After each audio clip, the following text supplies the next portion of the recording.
கீழ்வேலூர்னு ஒரு ஊர் இருக்குது நாகப்பட்டினம் மாவட்டத்தில். மன்னர்கள் காலத்தில் ஒரு மன்னருக்கு பெரிய தோஷம் இருந்திருக்கு. அந்த தோஷத்தினால பாவம் பெருகிக்கிட்டே இருந்திருக்கு. அந்த பாவத்தினால அவருக்கு ரொம்ப வீழ்ச்சி ஏற்பட்டிருக்கு. அதாவது வாழ்க்கை முன்னேற முடியலை. சொல்லுவாங்க முன்னோர்கள் சாபம்னு. அந்த முன்னோர்கள் சாபம் இருந்திருக்கும் போல. அதுக்காக யார்ட்டா யோசனை கேட்போம்னா ஒரு சாமியார் வந்திருக்காரு. அவரை கூப்பிட்டு கேட்டிருக்காரு, ஐயா ரொம்ப காலமாக எனக்கு மனசு சரியில்லை, ரொம்ப வருத்தமாக இருக்குது, என் குடும்பம் முன்னேற்றம் இல்லாமல் தாழ்வான நிலையில் போய்கிட்டு இருக்கு, அதுக்கு ஏதாவது வழி சொல்லுங்கள். தானத்தில் சிறந்தது அன்னதானம், அதை போடுறதுக்கு கொஞ்சம் நிதானம் இருக்கணும், சாப்பிட வர்றவங்களும் கொஞ்சம் நிதானமாக வரணும்.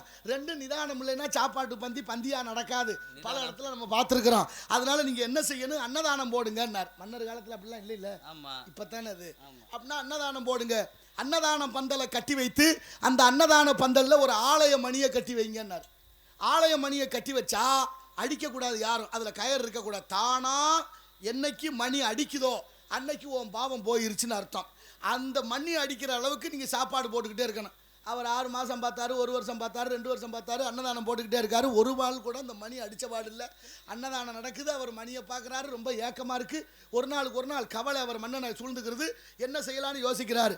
ஒரு நாள் ஒரு சாமியார் வர்றாரு. சாமியார்னா எப்படி வர்றாரு, ஒரே ஒரு கோவணம், மாத்தி கட்ட கோவணம் இல்லாத ஒரு சாமியார், உடம்பெல்லாம் அழுக்கு, தாடியும் தலைமுடியும் அணைந்தபடி வருகிறாரு. அந்த சாமியார் வந்து சரியா 9 மணிக்கு சோறு போடுங்கன்னு கேட்கிறாரு. சமையல் பண்ணவங்க, ஐயா 11 மணிக்கு சாப்பாடு சரியா நடைபெறும், அப்ப வாங்க சோறு போடுறான்னு. நாங்க அது வரைக்கும் தாங்க முடியாதியா, பசி வந்தா 10ம் பறக்குது.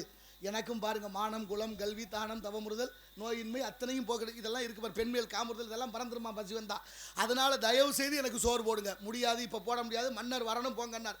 கஞ்சி பார்த்தாரு, சோறு போட முடியாதுன்ட்டாங்க. சோறு வடிச்சு தண்ணி ஓடுதுல, அதுக்கு பேர் கஞ்சி. அந்த தண்ணி ஓடுற வாழ்க்கை அந்த அந்த ஒரு சின்ன காவால் மாதிரி போகும்ல, அது வழியா ஓடுதா, அங்கே போய் குத்த வச்சுக்கிட்டு அந்த சுடு தண்ணி அள்ளி குடிச்சாரு. அந்த கஞ்சி தண்ணி அள்ளி குடிக்கிறாரு.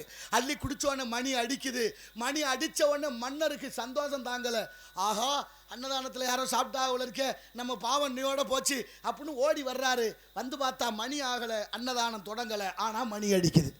அன்னதானமே போடலை, யார் யார் சாப்பிட்டது, ஏன் இங்கே மணி அடிக்குது, என்ன காரணம்னு விசாரிச்சா அவங்க சொன்னாங்க, ஐயா ஒருத்தரும் சாப்பிடல, அன்னதானம் தொடங்கலை. ஒரு சாமியார் வந்தார், ரொம்ப அழுக்காக இருந்தார். நாங்கள் இன்னும் சோறு போடலையா, நேரம் இருக்குன்னு சொன்னோம். பசிக்குதுன்னு கெஞ்சினாரு, இருந்தாலும் நேரத்துக்கு தானே ஆரம்பிக்கணும், நீங்கள் வேற இல்லையா, முடியாதுன்னு சொன்ன மருத்துவம். அவர் போய் இந்த வடித்த தண்ணி ஓடிக்கிட்டு இருக்கு கஞ்சி, அதை அள்ளி குடிக்கிறாரு பாருங்க, அதான் மணி அடிக்குதுன்னாரு. யாருன்னு பார்த்தா அவர் தான் பட்டினத்து செட்டியார். 9 கோடி சொத்தை தெருவில் போட்ட மகான்.